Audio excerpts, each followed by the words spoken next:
Sri Ram's IAS, serving the nation since 1985. अब offline हो या online, we are the lifeline. आते ही president Trump ने कई बड़े फैसले ले लिए और उसमें से सबसे बड़ा अगर हम फैसले की बात करते हैं तो वो है US withdrawal from WHO, the world health organisation.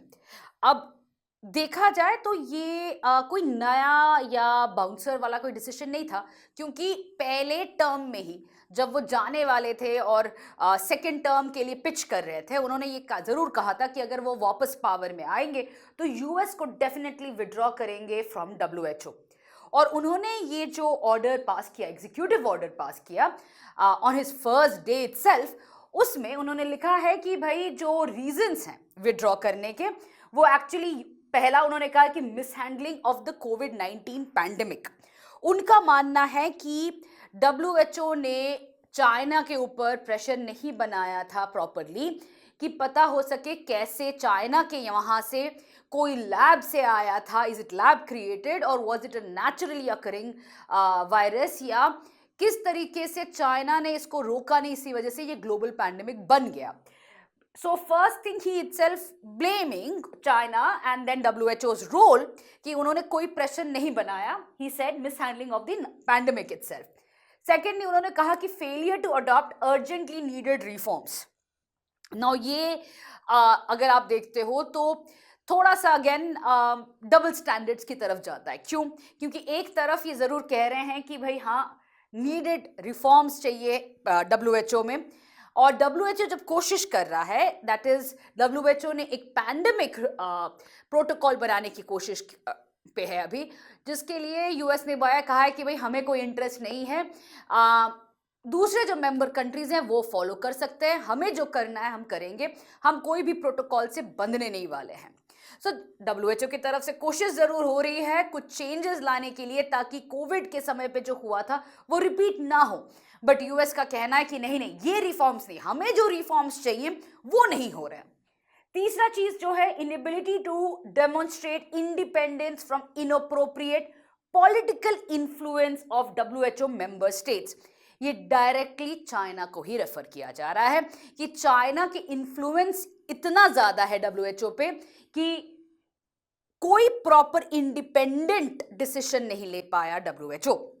Again referring to the fact कि ये एक जो कोविड वायरस था, it was a lab created virus in China, and Trump का माना जाए तो ये इधर गलती से या चाइना ने जानबूझ के ये वायरस ग्लोबल पैंडेमिक की तरफ पुश किया था, एंड जिसके वजह से इतना लॉस हुआ है सारे देशों को, जिसका भुगतान चाइना को करना चाहिए। और ये जो पूरा पैटर्न है, इसको ढूंढने का काम डब्ल्यूएचओ का था, जिनने नहीं किया प्रॉपरली। तो इसीलिए चाइना के दबाव के वजह से चाइना को ब्लेम नहीं कर पाया WHO, and that is what he is saying कि political influence is there on WHO.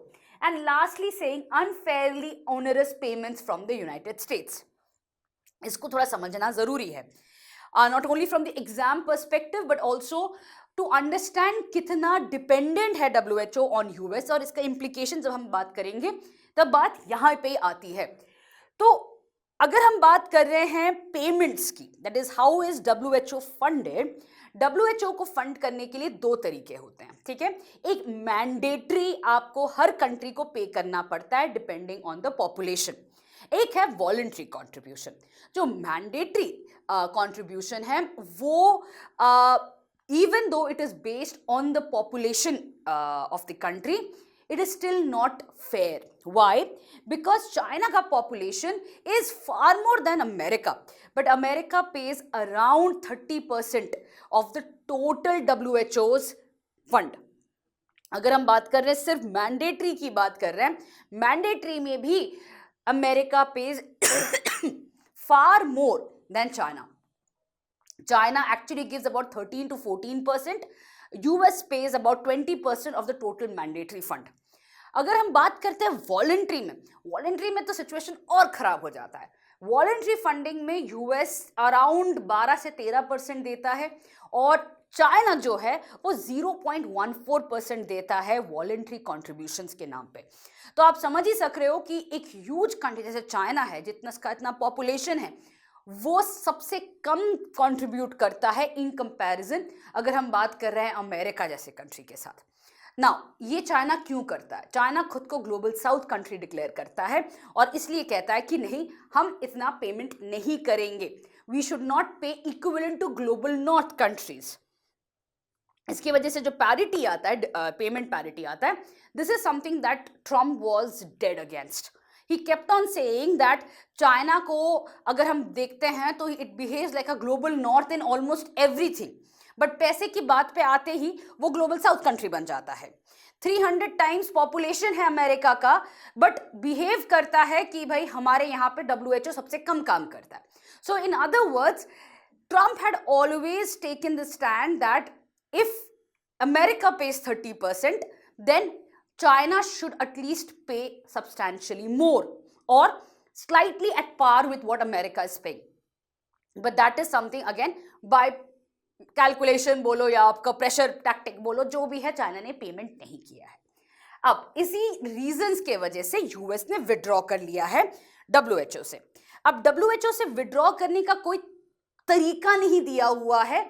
US ने जब 1948 में WHO का साइन किया था, जो ज्वाइनिंग साइन किया था, उस समय पे उन्होंने क्लॉज डाला था और ये कहा था कि जब भी यूएस चाहेगा वो एग्जिट कर सकता है WHO से, बट 1 साल का उनको टाइम देना पड़ेगा और 1 साल में उनका सारा जो भी फाइनेंशियल ऑब्लिगेशन है वो सब कुछ वो फुलफिल करके उसके बाद 1 साल बाद वो WHO से निकलेंगे।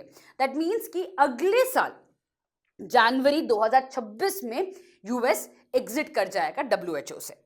अब आते हैं नेक्स्ट पॉइंट पे, जो एग्जीक्यूटिव ऑर्डर है उसमें जो इम्प्लीकेशंस दी गई हैं कि इससे एग्जिट के साथ साथ क्या क्या होने वाला है, वो सबसे पहला दिया गया है कि यूएस फंड्स और रिसोर्सेज जो WHO को दी जा रही थी उस पर कंप्लीट पॉज लग जाएगा। सो transfer of US funds will be paused. Second जो है, जो भी गवर्नमेंट पर्सनल या कॉन्ट्रैक्टर्स कोई भी कैपेसिटी में काम कर रहे हैं WHO के साथ, उनको रिकॉल कर लिया जाएगा। तीसरा उन्होंने कहा है कि भाई जो भी यूएस पहले करता था WHO के लिए, वो credible and transparent United states and international partners को ये बोलेंगे कि भाई आप ये जो प्रीवियसली अंडरटेकन जॉब था WHO के अंडर पे, वो ये पार्टनर्स ले लें। एंड फोर्थ उन्होंने कहा है कि भाई कोई भी पैंडेमिक ट्रीटी जो WHO कोशिश कर रहा था विद अक्रॉस द कंट्रीज कि भाई एक प्रोटोकॉल बनाया जाए कि अगला जब पैंडेमिक आएगा तो कैसे बिहेव करना है, उसके लिए US is not going to show any interest, it will cease its negotiations. So in other words, the order not only gave reasons for the exit but also gave कि इसके साथ साथ क्या इम्प्लीकेशन होगा फ्रॉम द यूएस पर्सपेक्टिव। अब आते हैं जो मेन इंपॉर्टेंट पॉइंट है कि यूएस एग्जिट के साथ WHO पे क्या इंपैक्ट आने वाला है। तो ऑब्वियस बात है WHO का फंडिंग तो कम होने वाला है, जिसका मतलब है जो WHO के एरियाज ऑफ फंक्शन है, स्पेशली जोग्राफिकल एरियाज की मैं बात कर रही हूँ, वो लिमिट हो जाएंगे, उन पे ज़्यादा फंड्स नहीं जाएंगे। ऑलरेडी फंड्स स्कार्स थे, अब धीरे धीरे वो भी कम हो जाएंगे and they are going to look at other players to step in for that fund gap. जैसे कि आपका Bill Gates and Melinda Gates का जो फाउंडेशन है, जो अभी भी दे रहे हैं फंडिंग, उनसे एक्सपेक्टेशन ज़्यादा होगा कि भाई वो कुछ ज़्यादा फंडिंग दे दे ताकि ये जो फंड गैप है वो मीट कर पाए, बट तभी भी यूएस जैसा फंडिंग तो नहीं हो पाएगा। अब आते हैं कि WHO का जो वर्क है, जैसे कि अफ्रीका में है या इंडिया में चल रहा है, उस पर क्या इम्पैक्ट होने वाला है। So definitely it is going to impact two major things. One is that जो health initiatives को WHO support करता है, especially subtropical infections को लेके, जैसे मलेरिया हो गया, HIV हो गया, ट्यूबरकुलोसिस हो गया, ये सारी जो डिजीजेस हैं जिनके लिए WHO continuously support करता है, initiatives create करता है। It's not just about treatment, it is also about spreading awareness। इन सारी चीज़ों पे इम्पैक्ट तो आएगा ही। साथ में जो इम्यूनाइजेशन जो वैक्सीन प्रोग्राम्स चलाता है WHO, जैसे कि पोलियो ड्रॉप्स हो गए या आपके कई सारे जो बच्चों को दिए जाते हैं वैक्सीन्स, वो सारे इम्यूनाइजेशन प्रोग्राम्स को भी इम्पैक्ट करेगा and it's going to impact major countries in Africa as well as in Asia, specially the global south countries, जिसका ऑटोमेटिकली इम्पैक्ट होगा कि भाई जैसे ही WHO का फंडिंग कम होगा, ये सारे प्रोग्राम्स इम्पैक्ट होंगे तो डिजीजेस ज़्यादा हो जाएंगी and the number of people who are going to suffer from these diseases जो प्रिवेंटेबल है वो नहीं रहने वाली हैं. That's going to increase, people are going to suffer more and more. Now that automatically again comes to the point that global south countries को then step up तो करना पड़ेगा. यहीं पे आता है कि भाई somebody has to step in and यहाँ पे मोमेंटम मिल जाएगा चाइना को स्टेप इन करने के लिए. तो चाइना को ऑब्वियस बात है फंडिंग से तो आना ही पड़ेगा, but also China will ensure कि फंडिंग के साथ साथ वो अपना पॉलिटिकल इन्फ्लुएंस को बनाए रखे on WHO. Now, the retreat of hegemon would always mean that the vacuum will be taken by multiple players.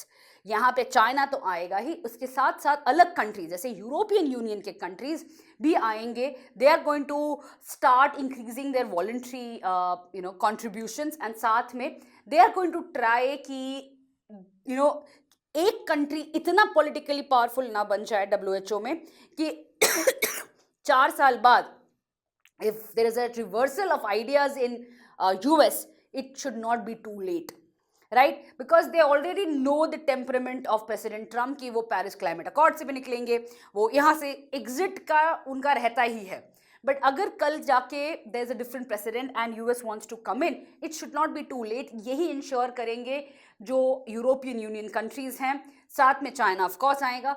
उसके साथ साथ it is also going to open doors for private players like Bill and Melinda Gates foundation, जो already they are one of the bigger contributors, but they are going to increase their contribution far more, ताकि WHO का जो इतने सारे programmes है global south countries में उसका impact ना हो. Last point I just want to make on this कि क्या ये सिग्नल करता है, ये जो डिसीजन है एग्जीक्यूटिव ऑर्डर है, क्या ये सिग्नल करता है कि there is the hegemon has lost its confidence on UN and UN associated body specialized agencies पे. द पॉइंट इज ये जो स्पेशलाइज्ड एजेंसीज हैं या ये जो आपके इंस्टीट्यूशंस हैं जैसे कि UN, these are important institutions who maintain hegemony. ठीक है, यहाँ पे जो पावर स्ट्रक्चर है वो आपका कंटिन्यूटी देता है पावर ऑफ द हेजेमनी को.